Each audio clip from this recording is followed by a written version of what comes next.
kami meneduhkan hati kami di bawah kaki Tuhan untuk kami mendengarkan sabda-Mu Tuhan yang mengarahkan, mengevaluasi, mengkoreksi, menegur, mengingatkan kami untuk kami hidup di jalan Tuhan, untuk kami fokus kepada Tuhan. Tuhan Yesus, kami siap mendengar firman-Mu dan melakukannya. Dalam nama Tuhan Yesus kami berdoa. Amin. Salam Bapak Ibu. Selamat pagi semuanya. Sukacita boleh berjumpa dengan Bapak Ibu sekali lagi pada hari ini. Dan terima kasih saya diberikan kepercayaan oleh majelis, oleh penatua, oleh gembala di tempat ini. Untuk hari ini saya menyampaikan firman Tuhan dengan tema yang luar biasa, yaitu karya Allah bagi umat pilihannya. Saudara-saudara, tema ini tentu tidak hanya sekedar menjadi tema yang dihafal, tapi memang betul-betul kita resapi.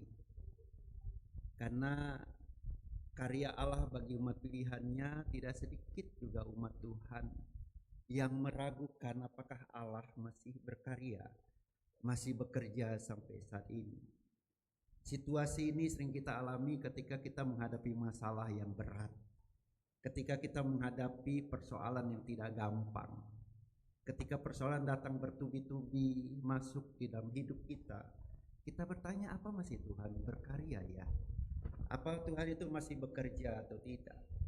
Karena implikasi dari pertanyaan itu, saudara, tidak sedikit. Yang akhirnya mereka kecewa dan meninggalkan Tuhan. Yang akhirnya mereka tidak lagi percaya kepada Tuhan.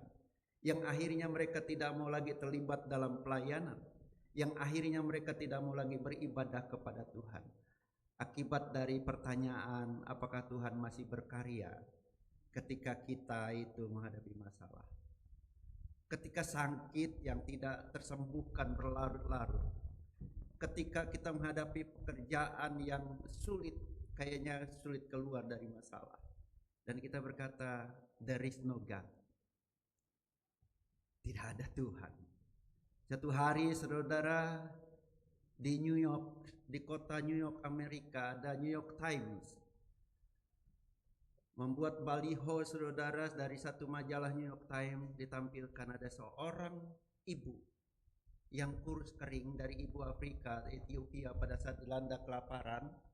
Kemudian dia menggendong anak yang sama, kurus kering dan saat kelaparan juga karena tidak ada air susu dari ibu ini untuk memberikan susu kepada anaknya. Dan di sekitar ibu yang sedang kelaparan dengan anak ini yang telah lunglai dan tinggal kulit pembalut tulang, di sekelilingnya ada hadir burung-burung yang pemakan bangkai yang siap memakan bangkai dari ibu dan anak yang siap mati. Majalah New York Times itu menampilkan di baliho atau di apalah namanya. Kemudian seorang hamba Tuhan melihat, yang cukup besar hamba Tuhan itu namanya Chuck Templeton atau Charles Templeton. Dia ada seorang hamba Tuhan yang diprediksi akan menggantikan seorang hamba Tuhan hebat namanya Billy Graham. Melihat tampilan foto itu dia berkata, kenapa kalau Tuhan ada membiarkan ibu dan anak ini mati kelaparan? Kalau Tuhan ada, kalau Tuhan itu mengasihi, Dia maha tahu, Dia maha kuasa. Kenapa Dia membiarkan ibu dan anak ini siap mati dan tidak ada makanan? Pertanyaan itu, saudara, membuat dia bertanya-tanya dan akhirnya dia menjadi seorang ateis. Yang dulunya dia menjadi pelayan Tuhan, yang berkhotbah tentang kemahakuasaan Tuhan. Tiba-tiba melihat fenomena itu, dia menjadi ateis. Bukankah kita seringkali juga seperti ini, saudara-saudara? Ketika berhadapan dengan realita persoalan yang dihadapi, tantangan masalah yang bertubi-tubi, sakit yang tidak sembuh, di mana Tuhan?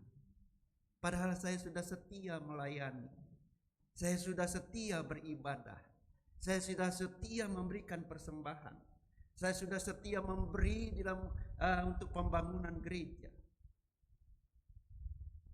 Tuhan sepertinya tidak menjawab pergumulan saya. Apakah saya tetap mempertahankan kesetiaan saya? Apakah saya tetap mempertahankan untuk pelayanan saya dan lain sebagainya. Berkecamuk di dalam diri kita. Oleh karena itu hari ini GKPI Depok tentu juga tema ini untuk GKPI secara nasional, saudara. Mari kita membaca untuk menjawab hal tersebut. Kita membaca Roma pasal 8 ayat 26 sampai 30. Saya akan membacakannya bagi kita semua. Demikianlah firman Tuhan dari Roma 8 ayat 26 sampai 30. Demikian juga Roh membantu kita dalam kelemahan kita. Sebab kita tidak tahu bagaimana sebenarnya harus berdoa. Tetapi Roh sendiri menyampaikan permohonan kepada Allah dengan keluhan-keluhan yang tidak terucapkan. Allah yang menyelidiki hati nurani mengetahui maksud Roh itu, yaitu bahwa ia sesuai dengan kehendak Allah memohon untuk orang-orang kudus.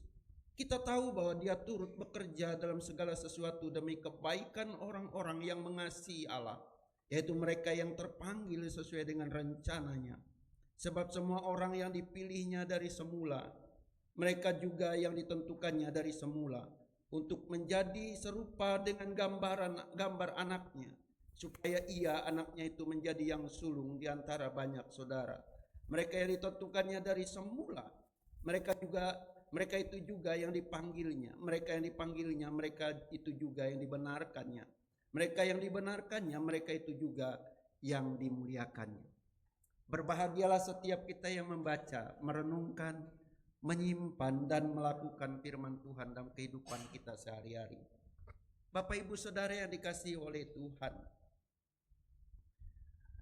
sebagai orang percaya, Bapak Ibu, kita tidak pernah lepas dari namanya masalah, tidak pernah lepas yang dari namanya kelemahan, dan kita tidak pernah lepas diperhadapkan dengan ketidakpastian dalam hidup saudara dan saya.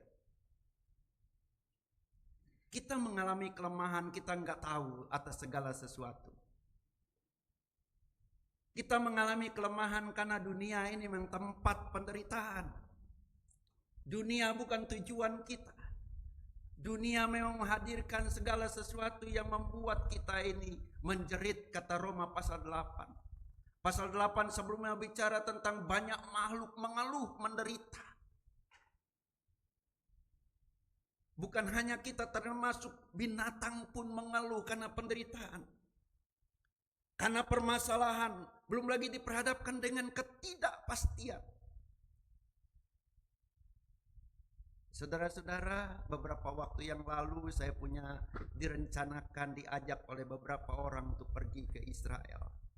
Saya udah kepak barang, udah siap, besok akan berangkat pada hari Minggu.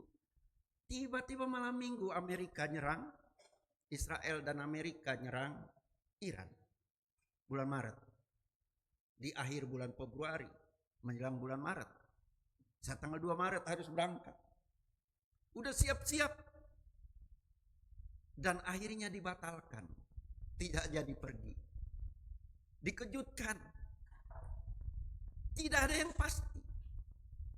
Pada suatu hari pejabat dengan lantang dia berkata bahwa waduh luar biasa, tiba-tiba ditetapkan jadi tersangka.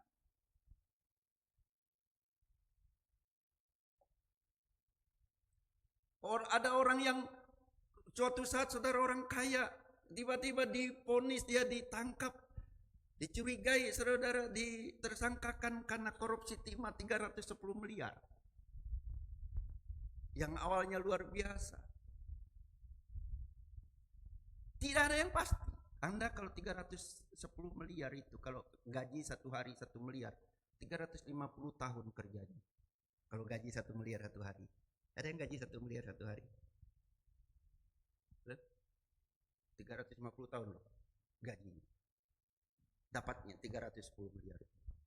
Udah bayangkan. Habis. Ludes disita negara. Tidak ada yang pasti. Yang awalnya begitu jumawa, begitu luar biasa tuh. Menggantungkan sesuatu kepada apa? Kepada uang, jabatan. Bisa sirna. Belum lagi kita sakit. Belum lagi ketika saudara itu pagi-pagi udah keluar diantar oleh istri anak untuk bekerja, tiba-tiba mengalami masalah. Padahal didoakan. Itu realita yang kita hadapi. Timbul pertanyaan dalam diri kita. Apakah Allah masih berkarya? Apakah Allah masih bekerja? Apakah Allah masih menolong kita? Pertanyaan itu bisa muncul, saudara.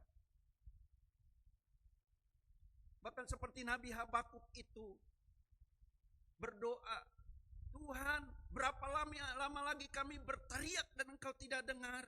Kami berseru, Engkau tidak hiraukan. Mengapa Engkau biarkan orang fasik menindas orang benar?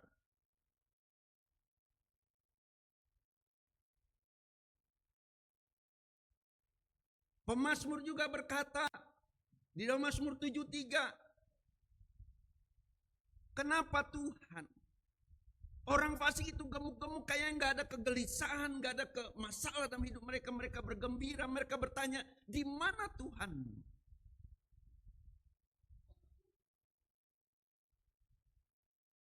Padahal aku setiap hari ada di rumahku, makananku ialah air mataku. Wow. Bukankah seharusnya dalam menurut W.S. Rendra dalam puisinya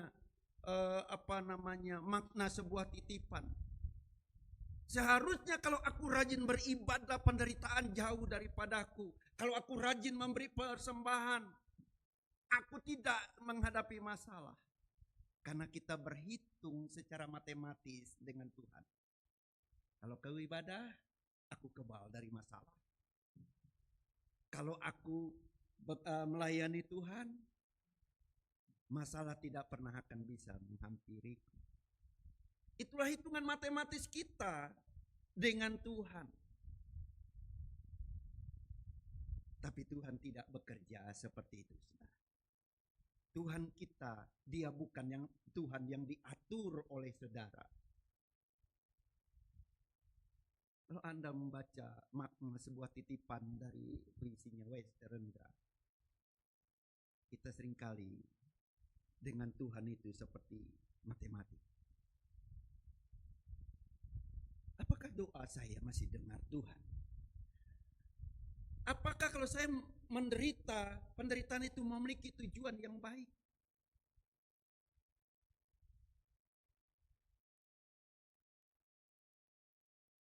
Sama seperti Ayub waktu dia mengalami masalah penderitaan.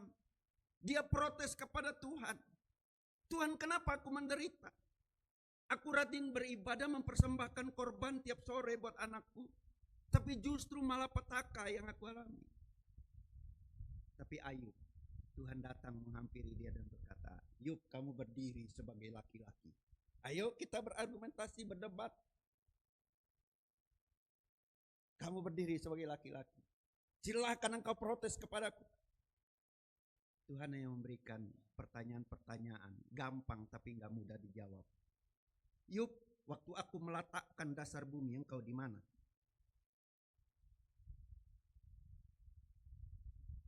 Kuda Nil yang gagah itu, yang ototnya luar biasa, dia punya taring tapi makan rumput. Kalau yang punya taring kan biasanya makan apa? Daging. Tapi kuda Nil makan rumput, buah-buahan. Jelaskan sama aku yuk. Kalau dalam bahasa sehari-hari orang Jakarta bilang, yuk, enggak perlu lu ajar gua, kata Tuhan. Kenapa kamu menderita? Kenapa kamu ada masalah? Lu enggak perlu ngatur gua, yuk. Gua mengatur semuanya. Benda-benda planet itu bergantungan, tidak ada tali yang menggantung, dia berputar sesuai dengan porosnya.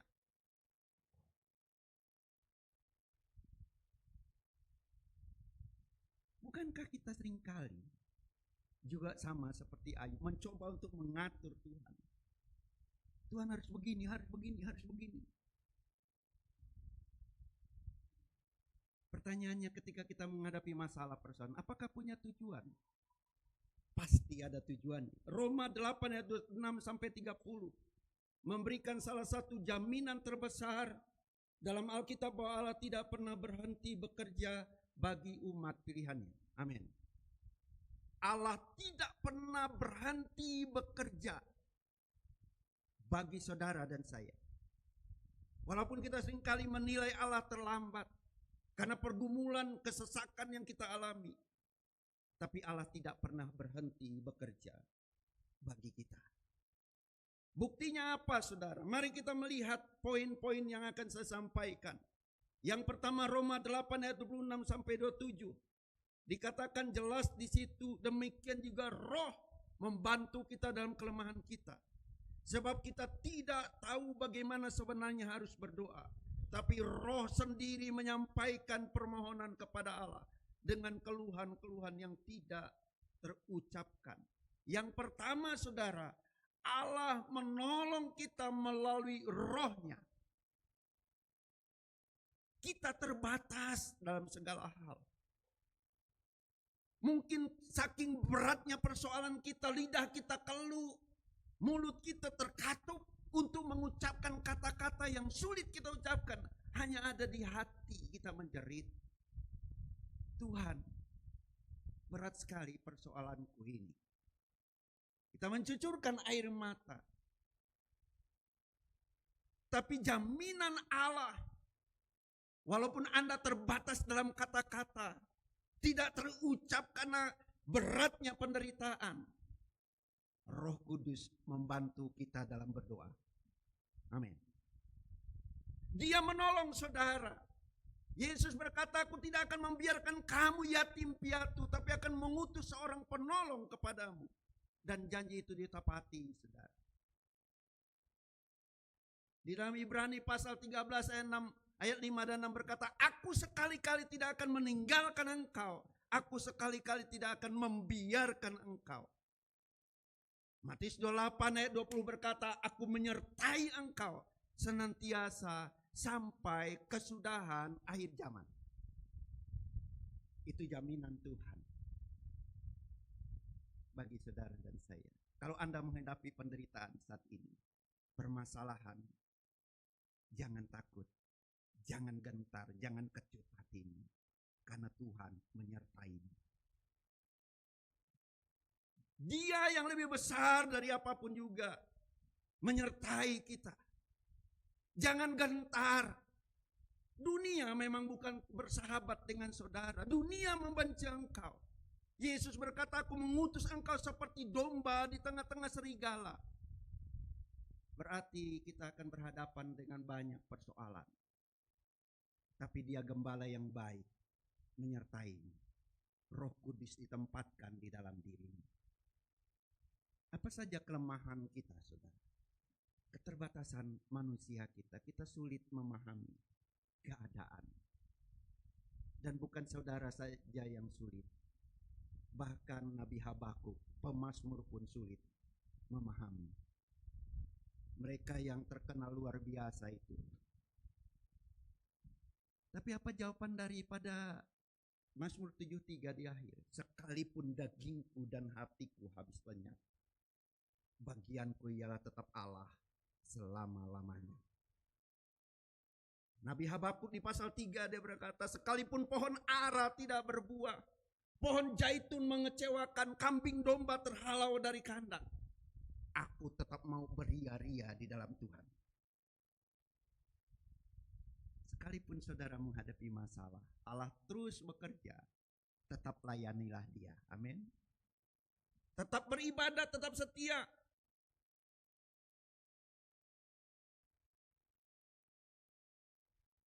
Tetap kita memuji dia. Ketidaktahuan kita, ketidakmengertian kita, bahkan ketidakmampuan kita dalam berkata-kata, dia berdoa. Bahkan mungkin kita doanya salah secara Alkitab, salah secara teologis. Jangan takut, saudara. Dia mengerti apa yang ada dalam hatimu. Kata-kata kita memang terbatas. Opung, Ina, Ngamang, jangan takut.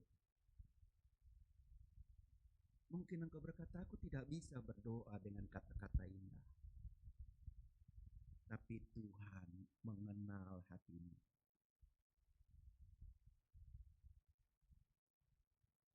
Karya Roh Kudus menolong orang percaya. Dia diutus memang untuk menolong kita. Dia diutus oleh Tuhan Yesus untuk menolong kita. Karena dia tahu kita penuh dengan keterbatasan. Dia tahu kita tidak berdaya dengan sendirian menghadapi dunia. Tapi kehadirannya menolong saudara dan saya. Menjadi pengantara dalam doa kita, juru syafaat. Dia menyampaikan doa kita, kata-kata kita kepada Allah. Dia menyelidiki hati, di ayat 27 menyelidiki hati kita. Sehingga waktu Roh Kudus berdoa, dia berdoa sesuai dengan kehendak Allah. Kita tidak pernah berdoa sendirian. Kita tidak pernah berjalan sendirian. Kita tidak pernah memikul beban sendirian. Ketika kata-kata habis, kemampuan kita mungkin habis. Roh Kudus tetap bekerja. Allah memahami doa yang lahir dari hati yang hancur. Tuhan Yesus berkata, sumbu yang pudar nyalanya tidak akan dipadamkannya. Buluh yang terkulai tidak akan dipatahkannya. Mungkin hari-hari kita hari ini, udahlah saya menyerah. Tapi percaya seperti firman-Nya katakan, dia akan mengangkat kita dengan tangan kanannya. Kita tidak akan dibiarkannya jatuh marlabab. Tahu marlabab?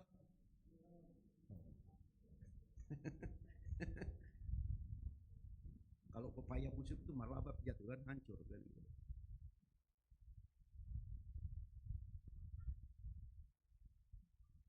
Saya orang Dayak, ya sedikit bisa bahasa. Jatuh, hancur. Dia berkata, tak dibiarkannya kita jatuh tergeletak. Sebab tangannya mengangkat kita. Tangannya akan mengangkat saudara. Amin, saudara. Itu yang pertama. Yang kedua, saudara-saudara, bagaimana bukti Allah tetap berkarya? Ayat 28 dikatakan di sana, kita tahu bahwa dia turut bekerja dalam segala sesuatu demi kebaikan orang-orang yang mengasihi Allah, yaitu mereka yang terpanggil sesuai dengan rencananya. Yang kedua, saudara, Allah mengatur segala sesuatu. Tujuannya untuk kebaikan. Jelas di situ dikatakan bahwa kita tahu, kalau revisi edisi yang pertama, kita tahu sekarang. Kenapa kita tahu? Karena kita punya pengalaman masa lalu. Bahwa Allah bekerja sampai hari ini menuntun saudara. Kita tahu bahwa dulu kita pernah menghadapi masalah, persoalan, dan lain sebagainya. Sampai hari ini Anda ada, saya ada. Tuhan telah menolong saudara melewati masa-masa yang sulit. Kalau Anda bisa bekerja hari ini, duduk di satu perusahaan. Dulu mungkin Anda berpikir, aduh miskin amat ya saya. Setengah mati mencari kerja, setengah mati berusaha cari modal. Tuhan menolong masa lalumu sampai hari ini. Sehingga engkau bisa berkeluarga. Engkau punya rumah. Engkau punya mobil. Engkau punya jabatan. Engkau punya uang. Tuhanlah yang mengatur itu sampai hari ini.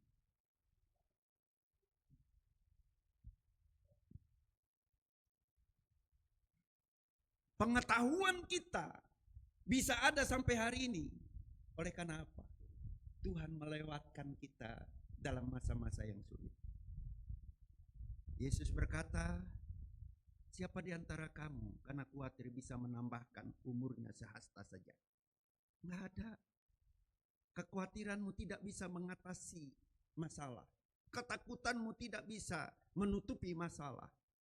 Tapi keberanianmu menghadapi tantangan bersama dengan Tuhan, itu akan memampukan engkau. Bukan kuat, bukan gagah, tapi rohku, kata Tuhan. Bukan karena kuat dan gagahmu. Tuhan tidak pernah meninggalkan kamu sendirian. Tuhan Yesus berkata, mari datang kepadaku yang letih lesu dan berbeban berat. Matius 11 ayat 28, aku akan memberikan kelegaan kepadamu. Persoalannya ketika engkau ada masalah, maukah engkau datang kepada Tuhan? Atau engkau mencari pertolongan yang bukan Tuhan? Engkau datang kepada yang bukan Tuhan. Engkau datang kepada orang kuat. Padahal Alkitab berkata di dalam Yeremia 17, dia berkata, terkutuklah orang mengandalkan manusia. Terkutuklah orang yang mengandalkan kekuatannya. Tapi diberkati orang yang mengandalkan Tuhan. Perhatikan baik-baik bahwa di sini bukan berarti bahwa semua peristiwa itu baik. Tetapi saudara, artinya Allah memakai semuanya menjadi baik untuk kebaikan saudara. Segala sesuatu berarti tidak dibatasi hanya hal-hal yang kita senang, tetapi segala sesuatu, sukacita, kesulitan, duka cita, keberhasilan, penyakit, kehilangan, panen, penderitaan yang terjadi, itu tujuannya agar kita menjadi serupa dengan gambar anaknya, yaitu Kristus.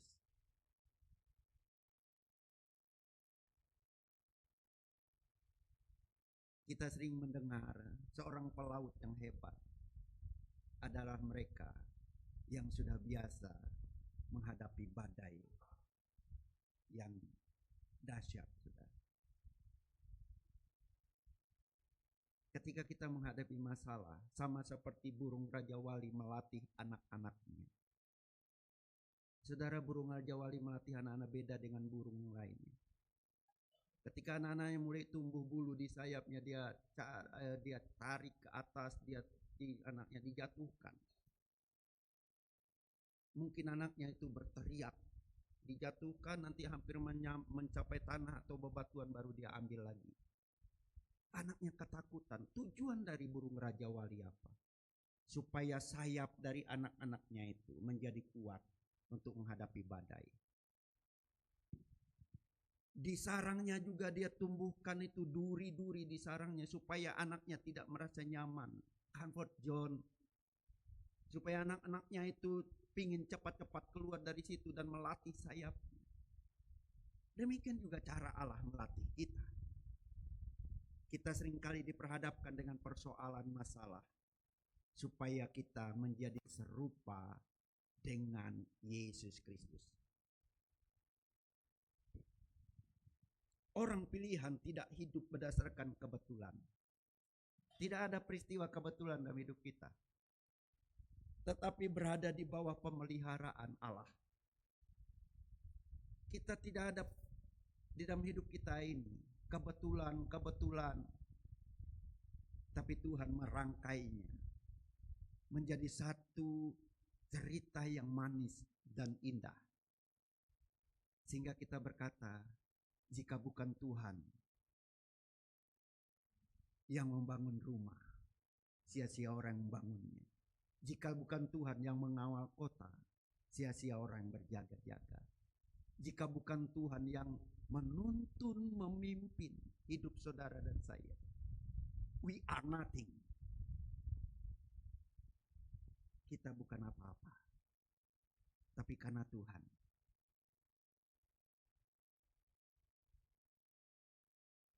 Saudara, saya ada satu tokoh pendoa yang luar biasa namanya George Muller. Dia punya panti asuhan yang menampung anak-anak ribuan anak, bahkan puluhan ribu anak. George Muller ada seorang pendoa yang luar biasa.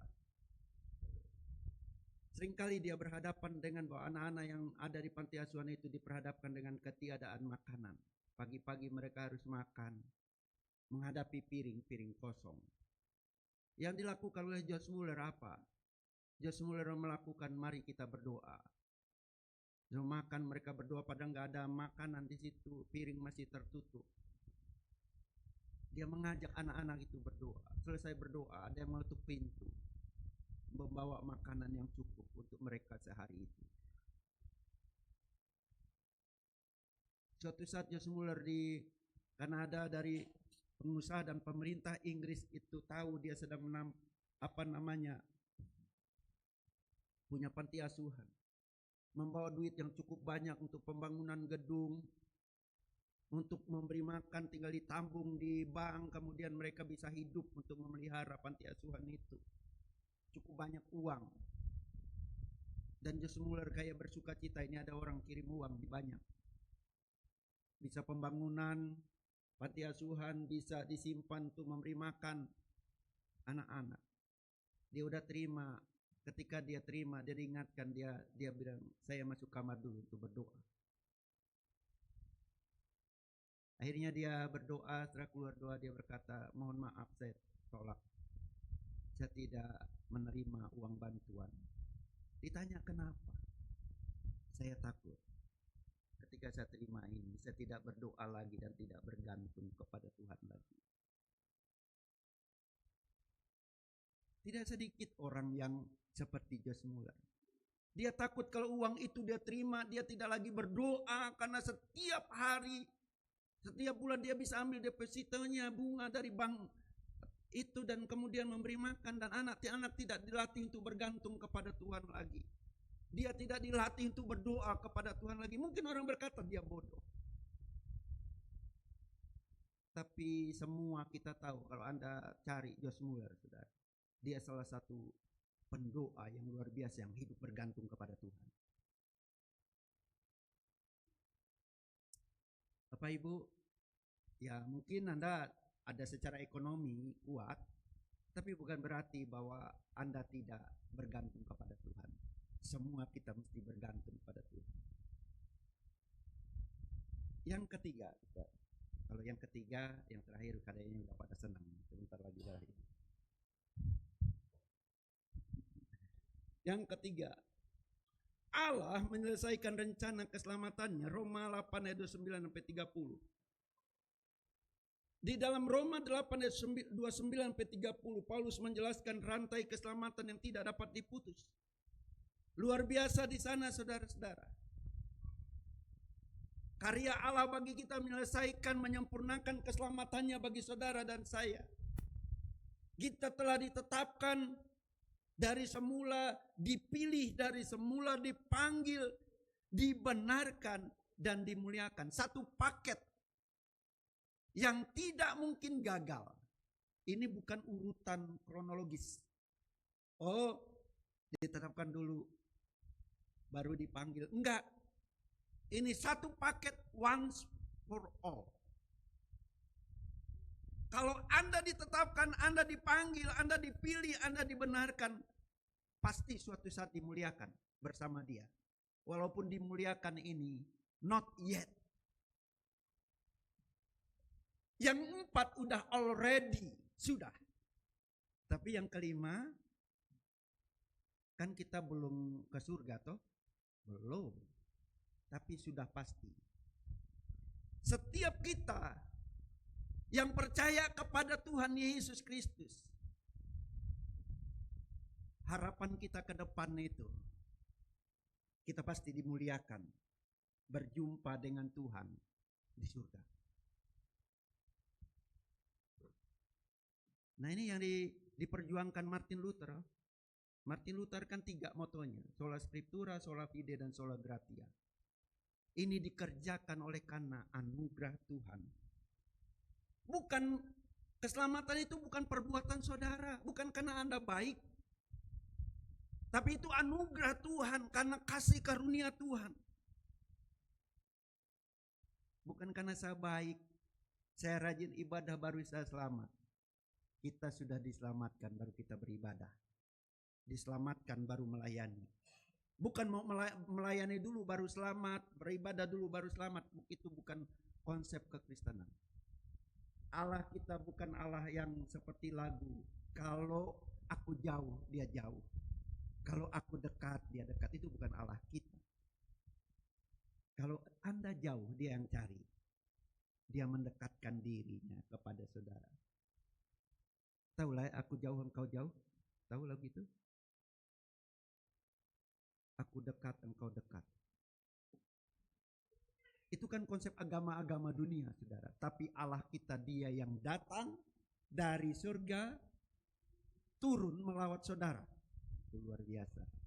Karena kita tidak mungkin bisa datang kepada Allah dengan kekuatan kita yang penuh dengan keberdosaan ini.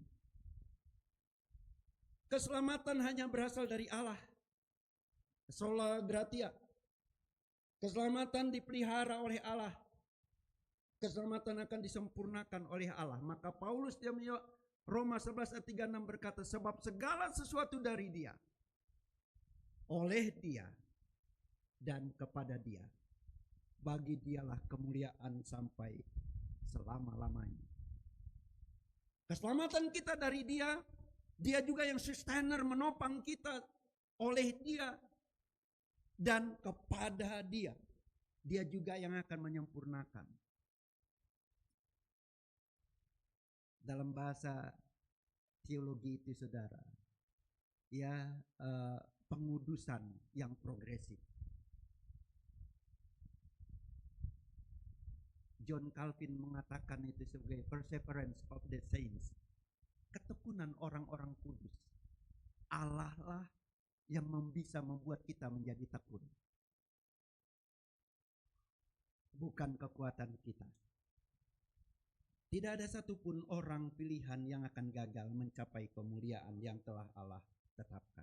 Bahwa itu bukan kepercayaan diri yang secara psikologis, saudara. Tapi ini janji firman Tuhan, janji Tuhan sendiri. Nggak akan ada kita yang gagal. Nggak ada kita yang gagal, keselamatannya gagal, enggak. Kalau udah percaya Tuhan Yesus, kita diselamatkan oleh karena anugerahnya. Sebagai penutup dari khotbah saya hari ini, Roma 8 ayat 26 sampai 30 menunjukkan bahwa kehidupan orang percaya berada di dalam karya Allah dari awal sampai akhir. Roh Kudus menolong dalam kelemahan kita. Allah Bapa mengatur segala sesuatu untuk kebaikan kita. Rencana keselamatan Allah pasti mencapai kemuliaan. Jika Allah bekerja bagi kita dari kekekalan hingga kekekalan, maka tidak ada alasan bagi orang percaya untuk kehilangan pengharapan. Oleh karena itu marilah kita tetap setia dalam beribadah, melayani, bekerja, mendukung pembangunan, mendukung pembelian, pelunasan, tanah ini ya, tanah. Semua hal dari program gereja ini terus didukung.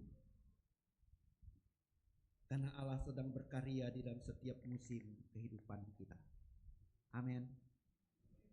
Mari kita berdoa. Saya berdoa juga buat yang ulang tahun dan ulang tahun perkawinannya. Mari kita berdoa Bapak Ibu. Kami bersyukur buat sapaan firman-Mu yang hadir dan datang pada kami hari ini ya Tuhan. Yang memberikan kepada kami penegasan ulang bahwa Engkau masih bekerja sampai saat ini. Sekalipun kami seringkali meragukan, seringkali kami juga memprotes, seringkali kami kecewa kepadamu. Namun firman Tuhan hari ini mengingatkan kami untuk kami terus percaya bahwa Tuhan berkarya karena ada Roh Kudus yang ditaruh di hati kami. Semua peristiwa yang terjadi, mungkin yang pahit maupun manis, ketika kami ada di lembah maupun di puncak, Ketika kami hidup dalam kesenangan maupun kesulitan, semuanya mendatangkan kebaikan bagi kami yang mengasihi Tuhan. Tuhan Yesus, hamba-Mu secara khusus berdoa buat jemaat yang hadir hari ini. Dengan segala dinamika persoalan yang mereka hadapi. Mungkin ada mereka yang bermasalah dalam hubungan suami istri, rumah tangga anak dengan orang tua. Kami berdoa Tuhan, Engkau memulihkan, Engkau menolong. Bagi mereka yang mengalami kesulitan keuangan untuk biaya sekolah, kuliah anak-anak, kami berdoa Tuhan tolong campur tangan memberkati. Tuhan memberkati setiap pribadi lepas pribadi, keluarga demi keluarga. Tuhan berkati mereka. Anak-anak mereka diberkati, dipelihara oleh Tuhan. Dijauhkan dari pengaruh dunia yang jahat, yang ingin mencelakakan mereka. Dari hal-hal yang tidak berkenan pada Tuhan. Tuhan memproteksi anak-anak mereka, memproteksi suami istri, diproteksi oleh Tuhan. Berkat Tuhan dinyatakan. Apa yang dikerjakan oleh tangan mereka dibuat berhasil oleh Tuhan. Mungkin ada mereka yang sakit saat ini Tuhan, bergumul dengan sakit yang menahun, berjuang mengatasi, mengobati sakit penyakit.